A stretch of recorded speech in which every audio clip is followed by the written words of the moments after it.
Hey everybody, welcome to the Merrily Ever After vlog. Hey guys. We have a special episode today. We have a cool event going on this weekend. It's HorrorHound Weekend at the Crown Plaza. There it is. Yeah, and we're in the Worthington area of Columbus. It was great because we've been to this convention many times, but we've always had to go to either Indianapolis or Cincinnati for it, and so it's actually here in our hometown. So we're excited to spend the weekend and see some actors and movie panels and some fun merchandise for this for horror movies. Yeah, let's go check it out.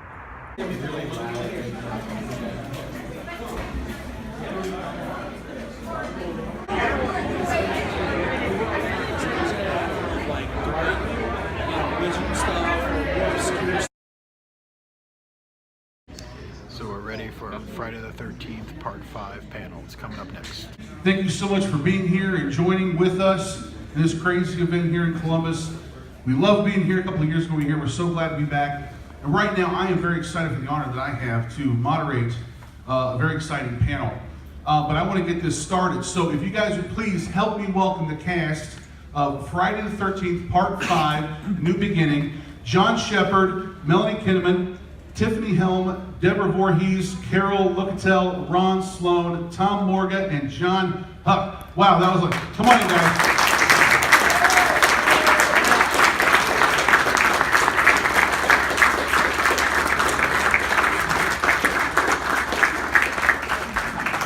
Easy Ethel. Easy Ethel. Junior, can you control your mom, please? Oh, you lost your head. What are you talking about? All right, well, this is a very unique film in the Friday the 13th franchise. Couple of points of note. This was the first film where Jason is referred to as Jason Voorhees. This is the first film where Jason Voorhees' name is revealed or used for the killer. There's a little bit of irony to that point because we actually had a Voorhees in the cast. Second reason why that's ironic, and in this day and age, you have to say this, spoiler alert. If you haven't seen this movie by now, you're in the wrong room. But Jason Voorhees was not the person behind the mask. You're kidding! Really? That's a shocking It said that many of the cast members had no idea that they were working on a Friday the 13th franchise film when you were cast. No, that's true. When I auditioned and read the script, it was called repetition. And it definitely was a repetition. No, we got on the set, and the first day of shooting, I think everyone will remember, we're all sitting around talking to each other like, hey, how do you die? That was the question. Oh, I get stuck in an outhouse and speared. Miguel Nunez. So we're all sitting there, and Tom comes walking out, full of wardrobe, and he looks at every single one of us with his machete in hand, and we're like, oh my God, and mask. Oh my God, we're in a Friday the 13th. Hey, that was awesome. I mean, one of the greatest joys, I have to say, from doing that film was all of this.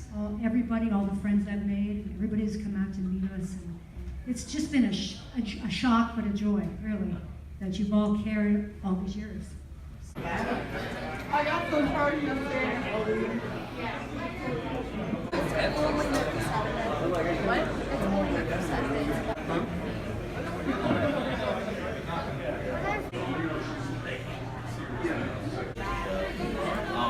That was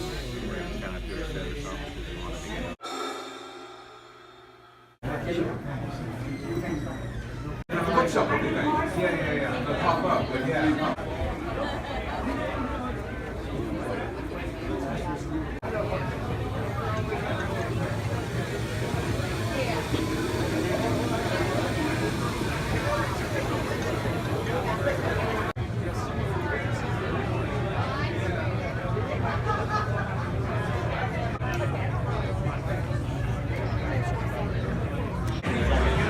this is my good friend Matt. Rob, ready? I just want to say 10 more.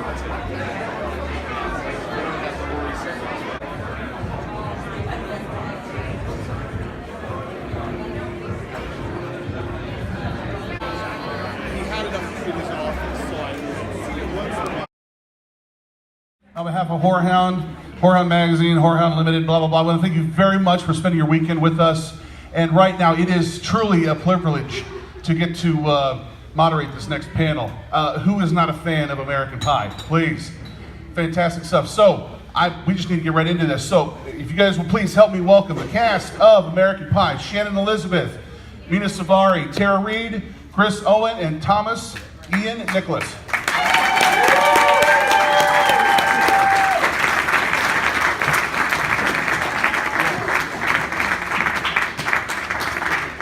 I was kind of like the outcast that got brought in, so I mean, I don't think my character bonded, and so therefore I didn't really meet everybody until I stepped foot on the set. So. Well, that's not a necessary career change.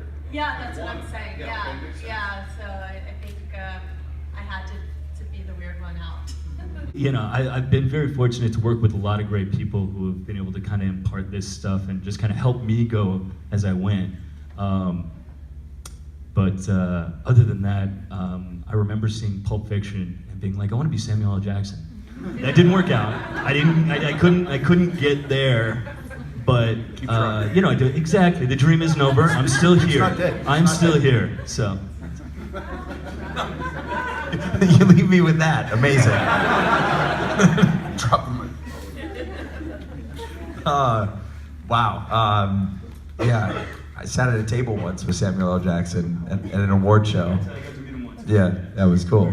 Yeah, but I'm enjoying sitting next to you more, so that makes you better than Samuel L. Jackson. I haven't seen Chris in a minute, but I've out of all the people, I think I knew you before American Pie, like from acting classes and stuff. Way back in the day, so. You remember that? Yeah, we have it in Pittsburgh. So it's a nostalgia.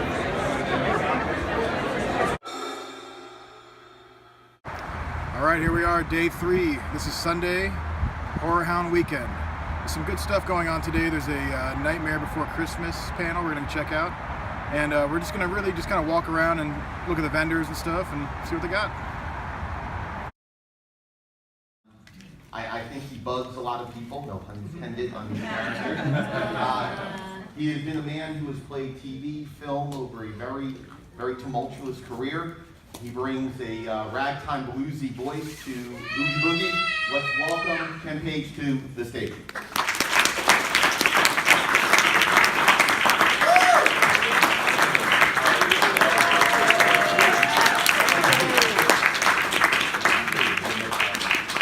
And the next gentleman I'm going to bring to the stage has been a part of so many different films that have been part of our lives over the last 3 decades, if not more. Starting all the way back with the soap opera Guiding Light. God, that is a long time ago. You know, the horrors of that. Whether it's The Princess Bride, Fright Night, or The Nightmare Before Christmas, he is Jack Skellington. His name is Chris Sarandon. Bring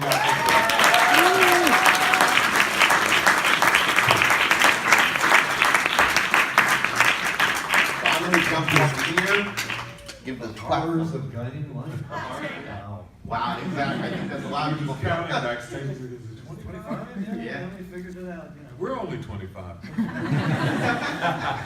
You look good for your age. You look good. I think first and foremost, and we're going to take questions from the crowd, so you have them. Raise your hand, please. One of the things I'm noticing more and more with holiday horror, especially in the last few years, is incredible songbooks. No, Chris, you know, you and Danny Elfman split vocal time with Jack Skellington. Yeah, right. You know, Danny did all the singing. Right, exactly. But the magic of that songbook, the music, and Ken, I mean, you had your moment on several different aspects with that ragtime bluesy voices, as the creators so love to say. How important was the songbook to that film and that success of The Nightmare Before Christmas?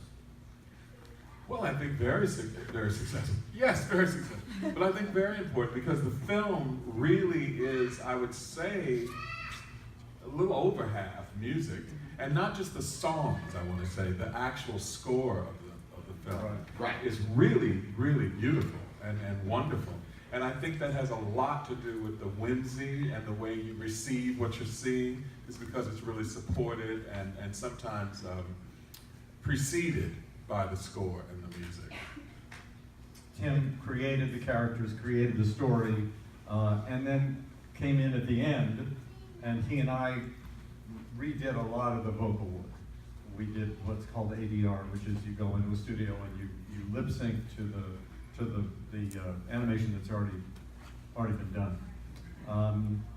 But it was still a real revelation to me when I saw the final finished product put together, and I saw Ken's performance, I saw everybody else's performance, because I was never in a studio with anybody except one day with Catherine O'Hara. Right. Wow, I was just blown away. The Oogie Boogie song, I'm going to say, of course. Yeah. It's my favorite song. And actually, my favorite song is Oogie Boogie song. Well, you know what? Aside from my involvement in it, it's a great song. Yeah. I mean, it really catches your ear and it stays with you, and that's Danny. I mean, that is, I think I did a little something, but I think it really had a lot to do with it being a great tune to begin with. Because I remember when I heard it, because you think, oh God, I hope I'm going to love this song that I have to sing, And I heard the scratch track, and I thought, oh yeah. As soon as I heard, dum, I went, I'm home. I live in that rhythm, so it's cool.